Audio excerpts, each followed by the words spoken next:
Chainsaw Man, episódio 2, temporada 1. Vocês adoraram a resenha do primeiro episódio. Sei que tem o fator estreia que pesa, mas eu curti. Então vamos lá consolidar essa cobertura semanal, combinado? Eu vi que o episódio sai toda terça às 13 horas do Crunchyroll, então no máximo na quarta à tarde eu chego aqui com análise. Sendo assim, se inscreva no canal para não perder nenhum desses vídeos e também deixa o like para me ajudar e para que o YouTube te ofereça mais desses vídeos aqui do meu canal. E como vocês podem ver, eu não estou no meu estúdio, né? Eu estou em viagem, mas mesmo assim vou trazer as resenhas para vocês. O que interessa muitas vezes aqui é o conteúdo, então vamos nos focar no diacho desse conteúdo, tá? Vamos lá. Episódio estranho e confuso, mas no bom sentido. O universo ele tá se expandindo, né? Ele tá sendo expandido aos poucos, só que junto com isso, a gente entende também um pouco mais do íntimo do Denji, ou seja, enquanto o universo está expandindo, a gente está intimamente se conectando com o Denji. O Denji ele parece ter ficado tão longe da sociedade por tanto tempo que ele se satisfaz facilmente com coisas muito básicas, né? Na verdade, quanto mais básica, melhor. Seja com relação à roupa, alimentação, mas também com relação a desejos. Eu entendo que tem a questão de não vulgarizar tanto o anime, mas o desejo do Denji é por seios. O que, convenhamos, é uma grande de uma bobagem, a não ser quando você é um jovem, né? Então, quando você é jovem demais, você se apega muito a essa questão visual, estética e também da curiosidade ali dos seios. Existem tantas outras coisas numa possível relação madura que seios se tornam ou nada ou muito pouco. Mas tudo isso serve para mostrar como esse personagem está longe das necessidades mais básicas dele, então qualquer coisa desse tipo para ele vai chamar muita atenção. Makima ou Makima, eu não sei ainda qual é a melhor pronúncia, inteligentemente ou sagazmente identifica isso no seu novo funcionário, ou seria um escravo, e o amarra completamente, né? Em uma das primeiras linhas do episódio, ela diz que apenas o quer dizendo sim ou ao, como se fosse então um cachorro. Denji, mesmo ofendido, parece não ligar tanto, mas ainda assim fica um pouco ofendido, do tipo, como assim fui comparado com um cachorro? Ué, mas seu brother também não era um cachorro, então qual é o problema de ser um cachorro?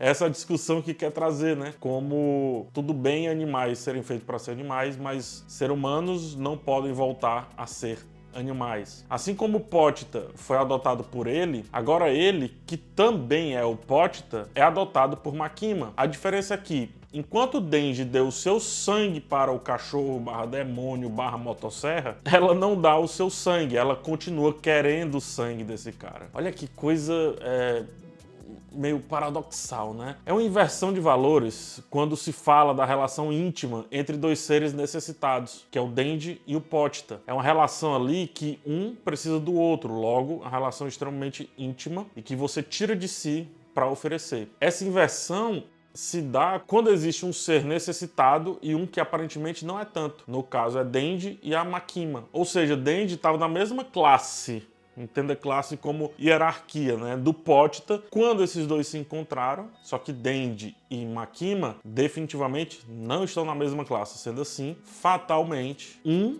vai explorar o outro. E aí é o que eu digo pro Denji, né, bem-vindo ao capitalismo voraz, mais uma vez. A relação formada é direta. Como ele tem o teórico mal dentro dele, ele passa a ser escravo da agência em troca de sobras, em troca de pequenezas, em troca do básico, do básico, do básico, que é só a sua existência. Então, para existir, ele agora tem que ser escravo.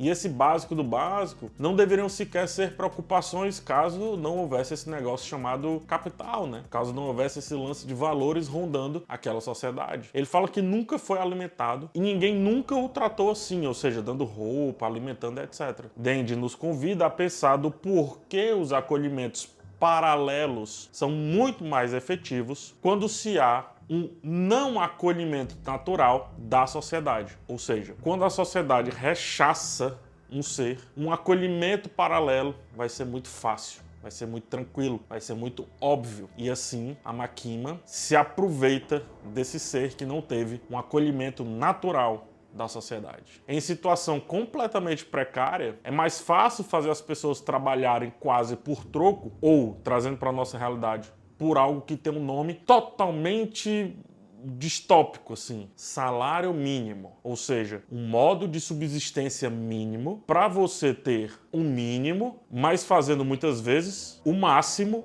ou pelo menos o que outros fazem, trabalhar. Nesse caso, o quanto pior for o seu trabalho, mais, às vezes, o quão mais difícil for, menos você ganha. E nesse caso também, o quanto pior é o estado inicial da pessoa, mais ela vai ter que trabalhar até a morte. Que é o que acontece aqui no acordo não escrito do Denji e da Makima ou da agência, etc. Então ela se aproveita de uma pessoa em situação precária para satisfazer as suas necessidades em cima daquele cara. Denji fala que quando ele se transforma em demônio, dói. Ora, dói. Dói como ficar no sol quente capinando um lote. Dói subir numa casa sem os EPIs necessários para limpar um telhado. Dói dirigir para cima e para baixo preso em um cubículo de 1 metro quadrado. Dói descer da moto e ter que ficar esperando com a comida de outra pessoa que estava no seu conforto, no seu ar-condicionado. E você tá lá na portaria, impedido inclusive de passar, na desconfiança de sabe-se lá quem você é. E tudo isso, qualquer coisinha dessa, de novo, pelo mínimo, no caso do Denji, para sobreviver, para existir. A dignidade zero, né? E aí como é que ele compara o que é dignidade se ele não sabe como aquela sociedade funciona, já que ele não é fruto dela, ele é fruto do contrário dela, ou seja, é fruto dos dejetos dessa sociedade. Dejetos no sentido do que a sociedade ignora, deixa pra lá, tenta apagar. Denji é tão apegado a esse básico que ele mata o Infernal para que não suje as revistas, as sobras, os espólios naturalmente irrelevantes que só lhe ficam interessantes porque aquelas revistas vendem algo que ele não tem. Peitos. Só por isso. Mas é só um papel. Só que é um papel que tem muito valor porque ele não tem o que está impresso nesse papel. Bem-vindos à sociedade do desejo, onde, principalmente ali na década de 90, mais começo dos anos 2000, para muita gente, bastava ver o glamour através das revistas, ver o glamour através dos catálogos de compras, de coisas que muita gente ali sequer podia comprar, sequer podia cogitar em comprar. Então bastava ver as revistas. Trocando em miúdos, é quando a gente vê em alguns filmes, seja lá o quê, pessoas literalmente, obviamente, de um ponto de vista anedótico, né, ou seja, na piada, comendo a comida que está desenhada no papel e imaginando uma comida real. É